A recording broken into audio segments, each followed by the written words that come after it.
So this is the aerial view, this is how it looks.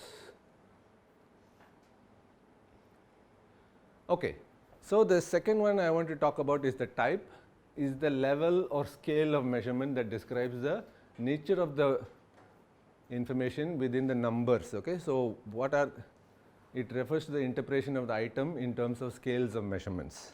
Okay, that is the data type. Okay, it comes from a seminal paper that was written in Science in 1946 by this guy called S.S. Stevens, where he said all data can be classified into 4 types. Okay, that is nominal, ordinal, interval and ratio. Okay, we have already seen, used this ordinal and nominal data when we were looking at data sets, right. So the nominal is also known as the categorical data. Okay, the names of students in this class is nominal data. Okay, so that attribute is a nominal attribute of the data.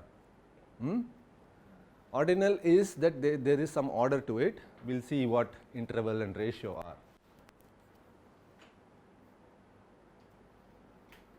Okay, the nominal scales are used for labeling variables without any quantitative. So that means that essentially nominal data is a qualitative data.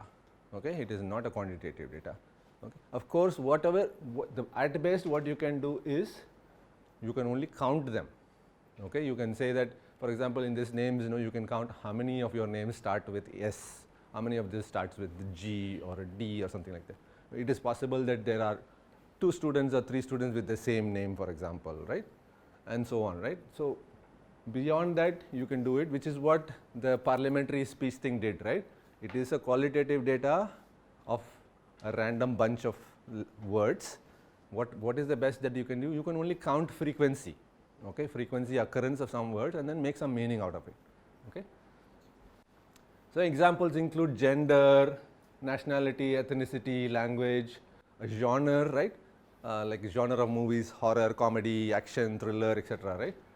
Style, biological species like mammals, whatever, and form.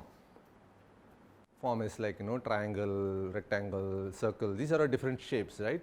You can use to encode them to encode categorical data. Notice that all these scales are mutually exclusive. There are no overlaps, and none of them have any numerical significance. Okay, that's what is nominal scale. Also, sometimes referred to as categorical data. Okay. Okay. S.S. Stevens used the word scale to mean type. Okay. We will use the word type because that is the most common usage. Okay. So this is the data type. So in a data set, you should be able to figure out what is a nominal data or a categorical data. Okay. It's the easiest to identify also. Now ordinal scale,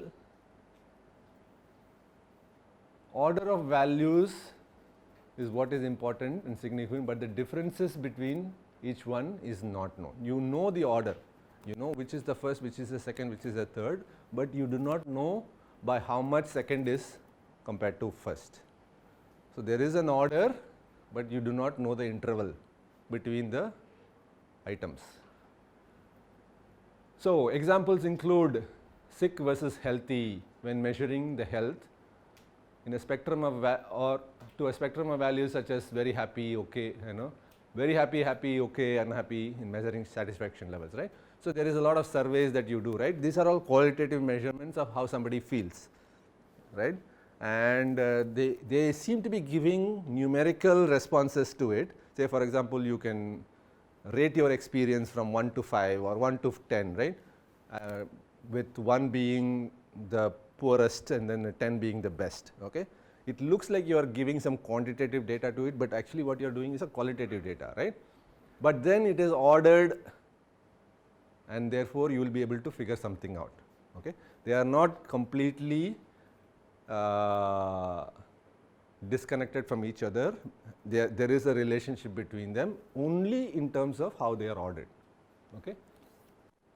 Here the scales allow you to rank the order by which the data can be sorted but it still does not allow for relative degree of differences between them. Okay?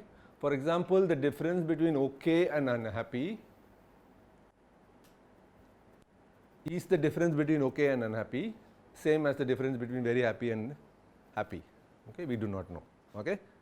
So, this is the key difference. Okay? Ordinal scales are typically measures non-numerical concepts like satisfaction, happiness, discomfort.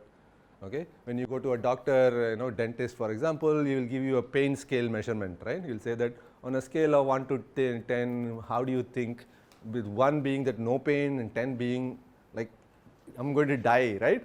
You tell me how does it feel, and then you give your value, right? It gives you the doctor some sense.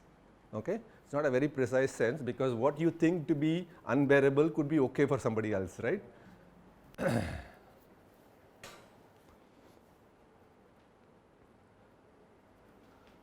Okay, the third one is called the interval scale, where you not only know the order, but you know also the interval between them. Okay? Numeric scales in which we know not only the order, but also the difference between each other. Example include temperature with a Celsius scale, which has 2 defined points separated by 100 intervals, right? 0 degree, 100 degrees, right? Dates are interval data, right? So, your date of births in the data set of the list of students in this class can help me order it, right? And then you tell me that who's the oldest in the class, who's the youngest in the class, and then we can also know the order in which the interval between all of them, like how much older some person is compared to the next person, right? So, you know that some intervals could be larger, some intervals could be smaller. Okay? So, for example, in this class if I sort, all the MDes students will be bunched together at the top as being the oldest, and all the BDes students will be bunched together at the bottom with a distinct separation between the two of you, right? And the interval between the BDes students will be small, the interval between the BDes and the MDes students will be large, right? So, that is what is called the interval scale. But you still cannot do ratios, okay? Since 20 degrees C cannot be said to be twice as hot as 10 degrees centigrade, right? You cannot say that, you cannot compute and then say that 20 degrees is 2 times as hot as 10 degrees, right? Nor can you do multiplication division. Basically, the multiplication division is to determine ratios, right? So, you cannot do that. However, ratios of differences can be expressed, okay? You can express the ratios of difference. For example, one difference can be twice as the another difference. In the realm of statistical analysis, these data sets open up because central tendency can be measured, mode, median or mean, and the standard deviation can also be calculated. You guys must be familiar with this concept because you have done this DRM course. Okay, I don't know how familiar, but you guys must have done this. This is like basic, like 101 statistics, which should be part of your 12th standard. Now, the best kind of data that you can have is the ratio scale, okay? Because this is where you can do anything with the data, right? Ratio scales are the ultimate nirvana when it comes to measurement scales, because they tell us about the order, they tell us about the exact value between the units, and they also have absolute zero, which allows for a wide range of both descriptive and statistical inferences. Examples include height, weight, duration and all that. These data can be meaningfully added, subtracted, multiplied and divided. Okay? You can obtain ratios. Standard tendency and all those things also can be done with these things. Okay? How do they have an absolute zero for height? You start from somewhere, right?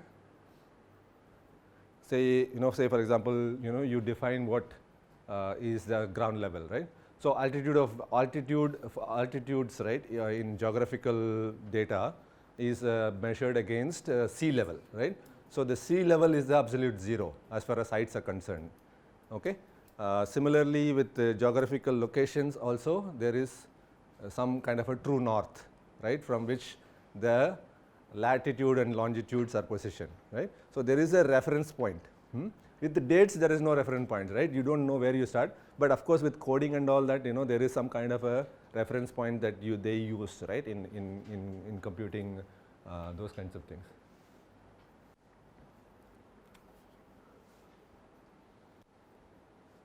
So marks in a class, for example, has absolute 0, right? 0 marks is the lowest, right, that you can get there, and therefore you will be able to compute where the person stands, right, with regards to that. So if there are some negative marks that are also there, they also have some kind of, there is a maximum negative mark that you can get, right? Say in a multiple choice examination like SEED or USEED. So if you get every answer wrong, right, you will get the maximum negative marks, right? And that would be the absolute 0, you know, if you want to compute the actual thing. Yes. No, the thing is whether it is you know, Fahrenheit or Celsius, right? So the, you know, the Kelvin whatever, right, 0 could be considered as a true 0, yeah. But if you are expressing it as a Fahrenheit or a centigrade, right, then you cannot, it is not a true 0 for temperature. Okay. So this is the summary of what you can and cannot do with this. Okay. So you have these 4 different types. Counts, frequency, distribution is what you can do with the first one. Okay. So many of the examples with this categorical data type. Okay. This is what you can do, and still this is very powerful. Okay. A lot of times we realize that because it is categorical data, I cannot do anything with it, right? Because it's qualitative information, I cannot do anything. Okay. You cannot do any of the other things. With ordinal data, you can find a median and a mode. You cannot find mean. Okay. Then you can also order the order of the values, the rank of the values, right? With interval data, you can also quantify the differences. You can add and subtract. Okay, that's how you find the differences, by adding and subtracting, right? And then with the ratio data, you can also do multiplied and divide. There is a true 0 to such measurement. Okay. So you see that, you know, the more you can accomplish the list of items, the more power you have with this data in terms of the analytical abilities and the interpretation possibilities. Okay. So I'll see with some, you know, concrete example of a data set. I already established what these, you can kind of see what this means, right? Seems like some kind of a data set of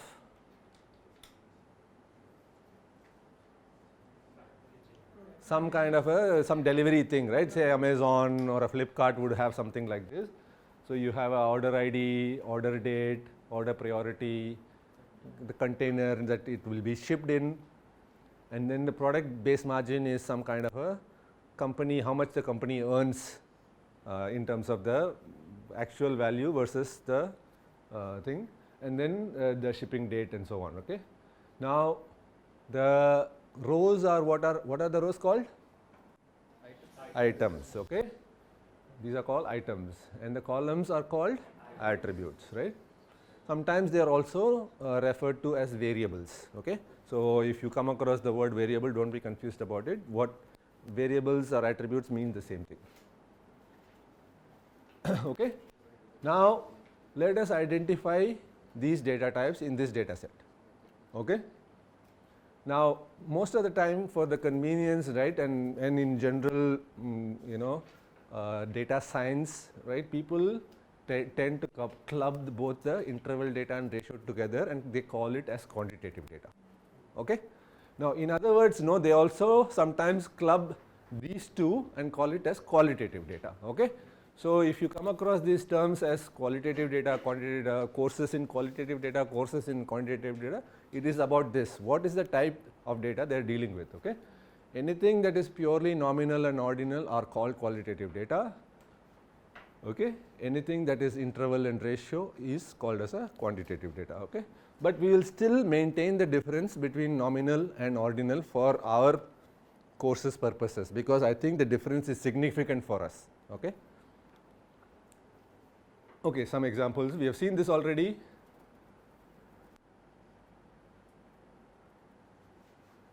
Okay. So what is this one, first column? What type of data it is?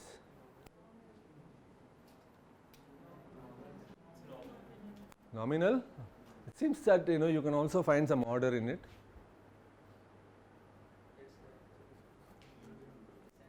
Okay, say they have used a number for a tag, that's it, right?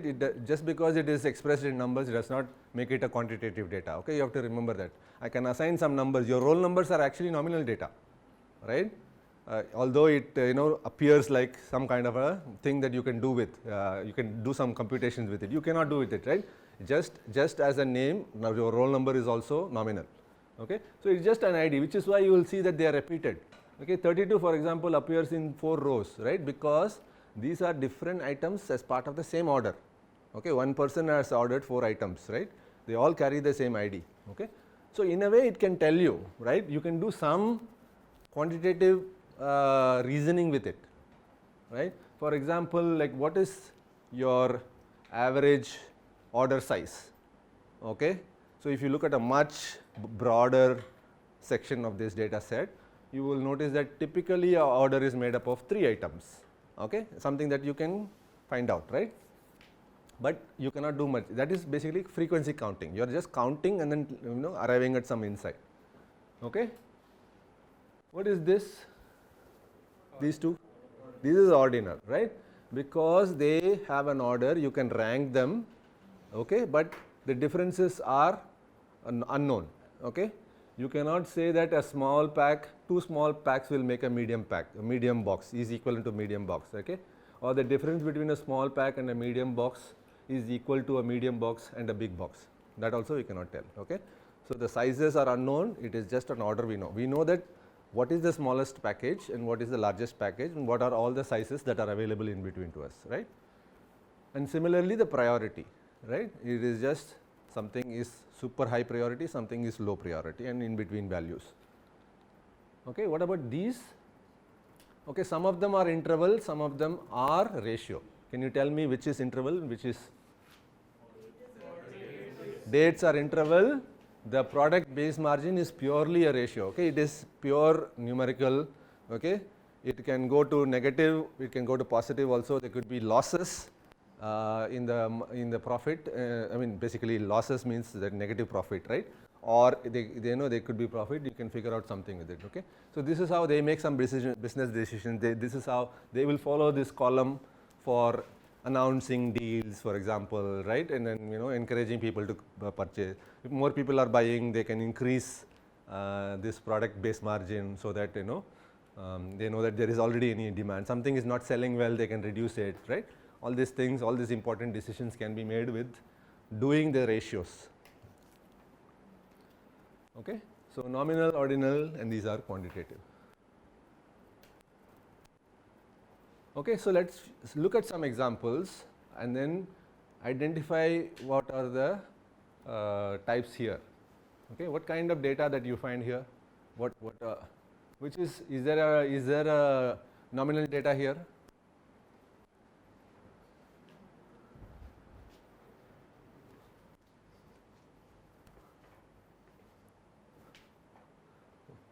Okay, the 2 labels are the nominal data, against and for, right? The years are interval data, right? And the actual, the value here, right, is ratio data. Okay, so x-axis year quantitative, but it is interval. Y-axis imports exports, which is in terms of currency, right? That is ratio data. Color, balance trade, they are basically nominal. You can have an order, you can say that I want to put against first and then for next, or vice versa, whatever it is, but it's maybe it's just nominal, not even ordinal.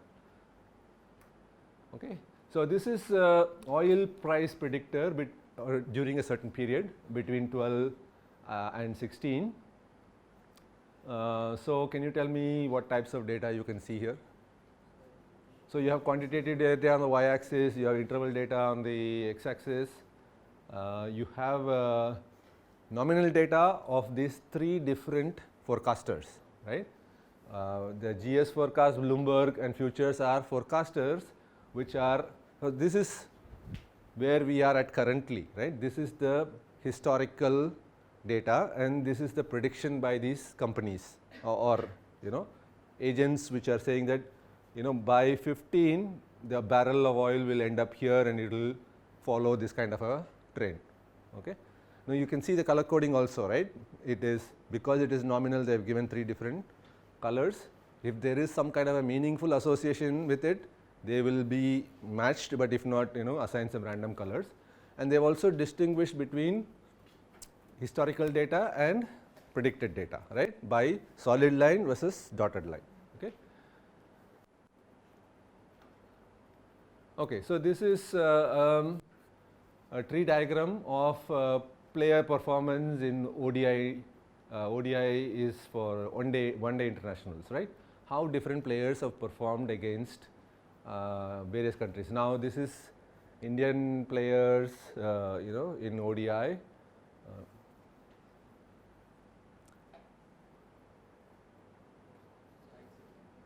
The color coding is what data? Ordinal data, right? Because it goes from red to green. Okay, the greenest ones are the highest strike rates, and the reddest ones are the slowest strike rates, right? So they are implying some kind of an order.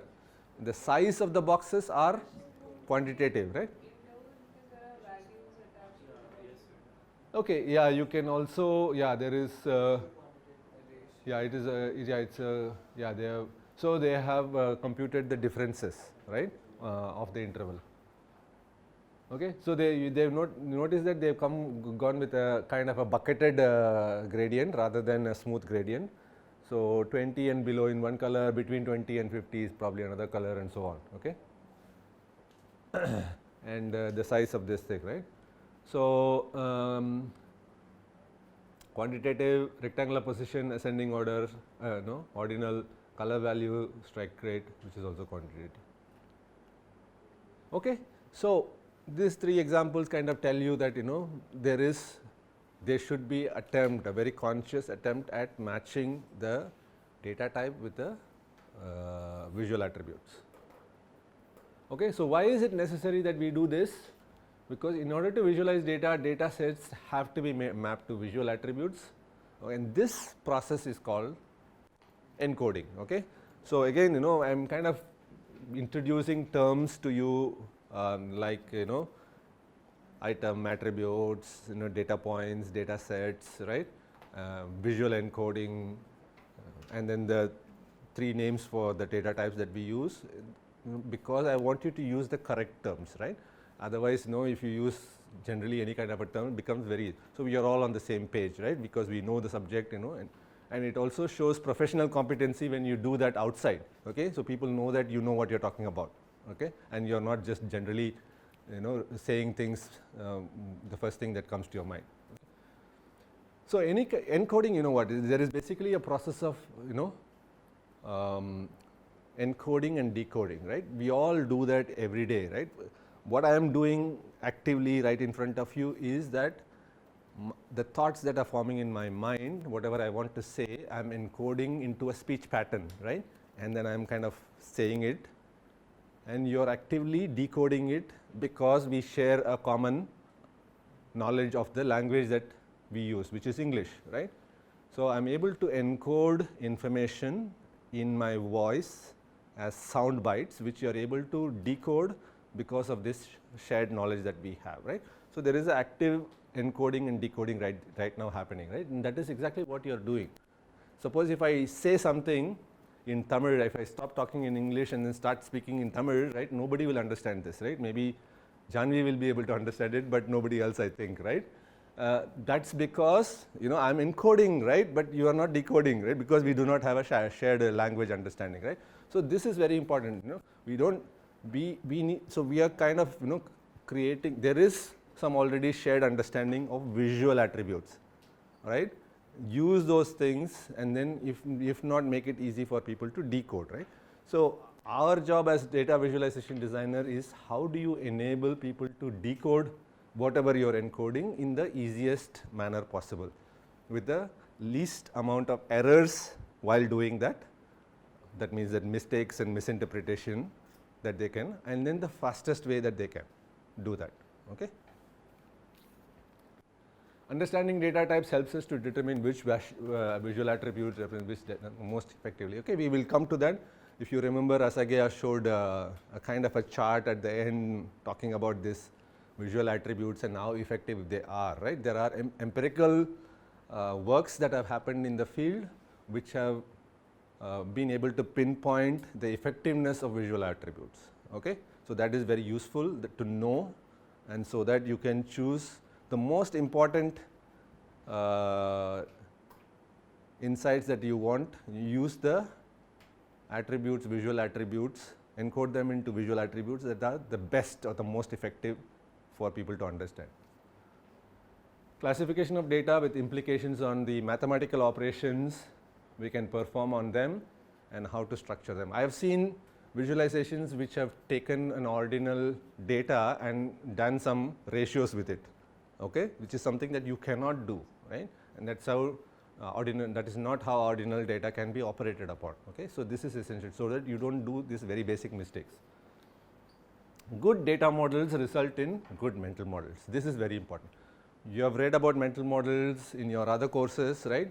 Now, for visualization also people create mental models, right. So, when we think about something that is cyclical, right, the form has a meaning and the encoding of whatever you do that, helps you to create a mental model of what the data is about and what is it that you are communicating. Okay, so this one is there. I will show you some examples of, because the nominal data, because it is considered as qualitative, a lot of people who do research, exclusively with qualitative data, often come up to me and ask me that, see, all my data is all very qualitative, so what is the use of data visualization for me, right? And I told, I just for them, I put a few slides to show that, there are some fantastic insights that you can derive by visualizing nominal data only, right?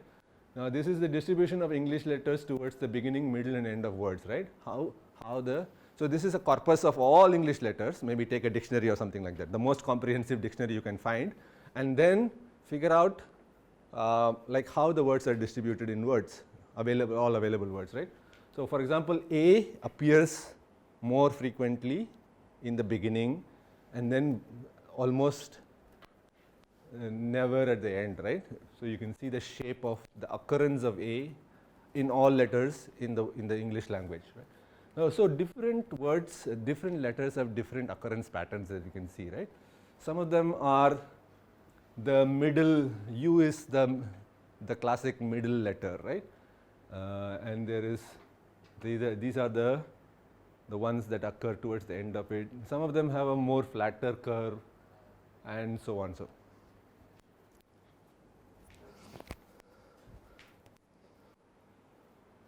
So, this could be a very useful insight who is doing a research in linguistics, for example, right. This is a very good example, as again done by Graminer, which looked at a particular cohort of 12th standard board examination results in Tamil Nadu. The larger boxes show the popular names. The color of the box indicates the average percentage scored by the student in board exams. Okay, let me go to that and then show you actually how it works. This one is really fantastic. Okay, so this is the top 500 names of students. Top 500 means based on how frequent they are. Okay.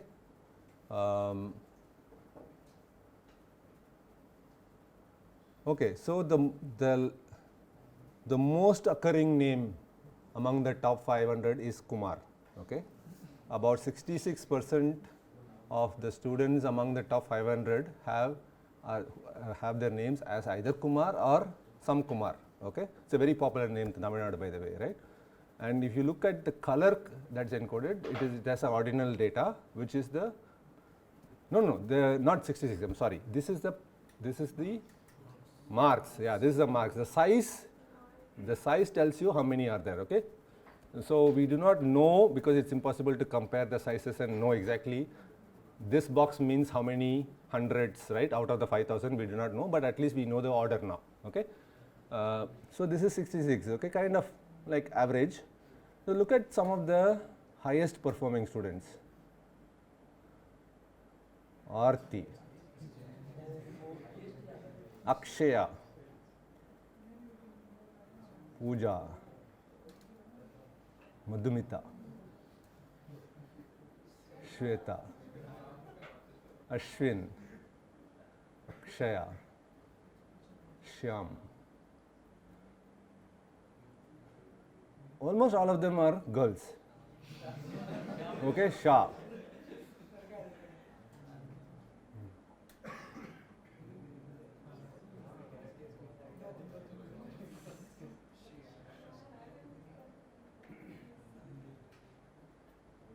Oh, we saw this.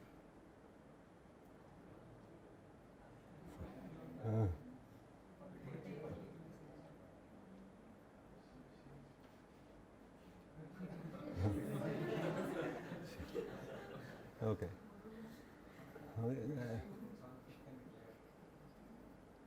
Okay, just some very interesting surnames, no, that you get, like the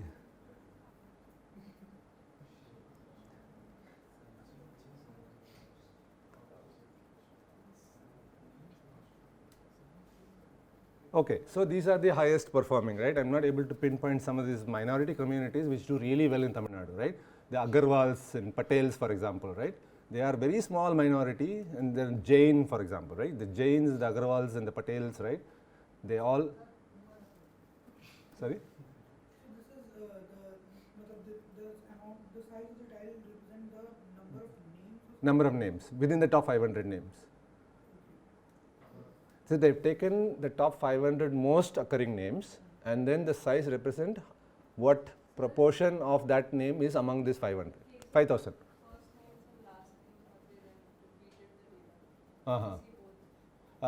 So what they have done is they've taken only one name, right? So if it is a surname, right, then they've taken one. In Tamil Nadu, no, again, most of us, or almost all of us, have only one name, right? And then what we use something called an initial, which is the first letter of our father's name, right?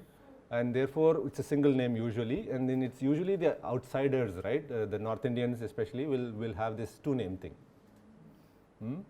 So wherever they encountered the name, I think they've kind of programmatically eliminated the first name and used the surname for that, okay? Which is why you find so many Agarwals, right? Otherwise you will not find them at all, because they are such a very small minority, okay? So, and then you look at the not so well performing students. Evimalai, Sarath Kumar, Venkatesan, Manigandan, Anbarasan, Kalayarasan. Okay, what does this tell you?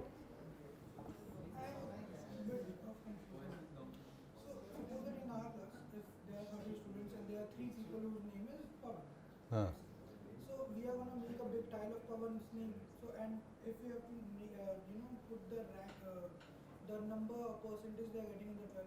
So how will you do that for the 3 Pawan? No, average of these 3.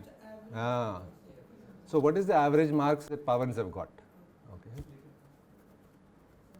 Okay, so it's a very interesting social phenomena that is happening right in front of your eyes, right? So you can clearly see a difference in performance among boys and girls, right?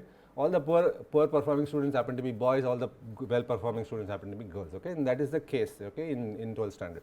Now the second insight is the type of names that you see, no?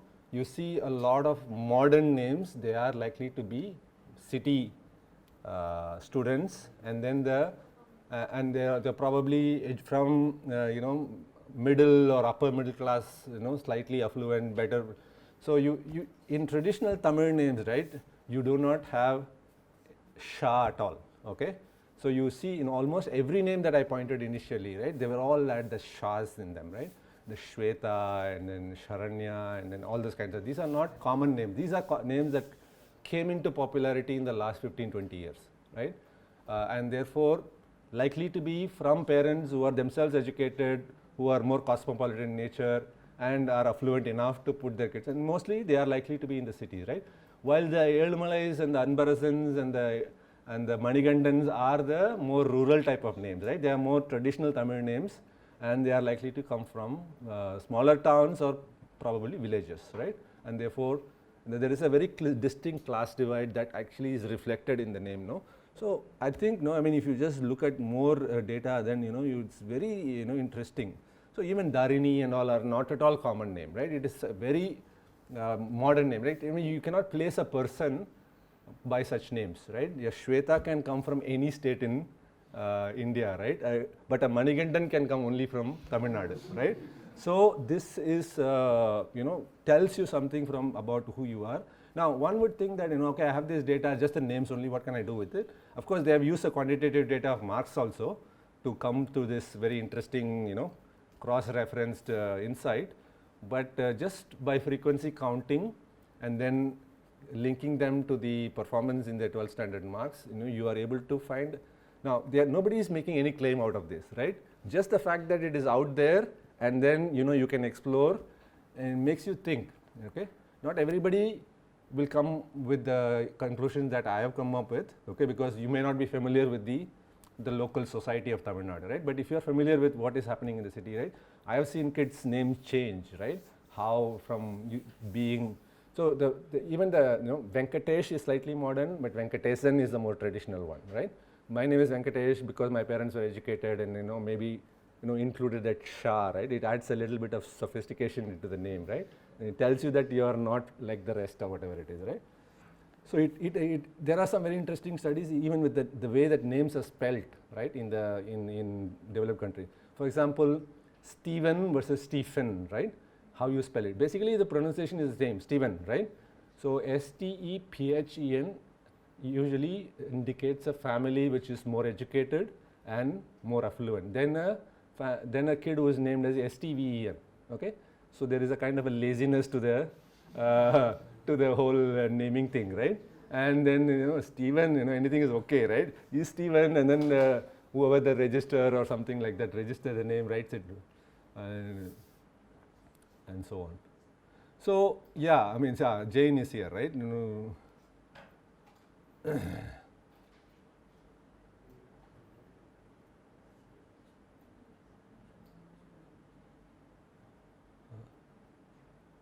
So do you agree with my analysis, Janvi? Agree, isn't it? No? Huh? Okay.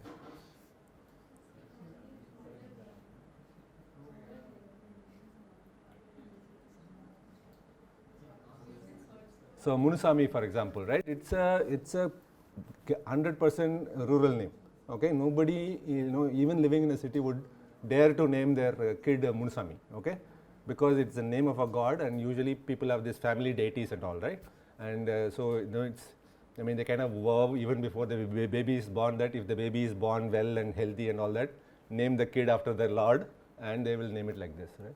So even the girls' names, the girls who are not doing very well are the Parameswaris and the Muthulakshmis and all that, right? And not the others. Okay. So again, qualitative data, you can do fantastic work with it, and that's the point. Okay, this is just a couple of more examples, and then we will wrap up this lecture. Okay, so this was something that I found on Reuters and done by one of my students, and this came in the immediate aftermath of COVID. In the early few months after the COVID hit, and there was a flurry of publications, right, with whatever data that was emerging, and everybody was trying to get into this publication bandwagon and coming out with insights about or helping to understand the disease, because nobody knew what this disease, where it came from, what it affects, and so on and so forth, right?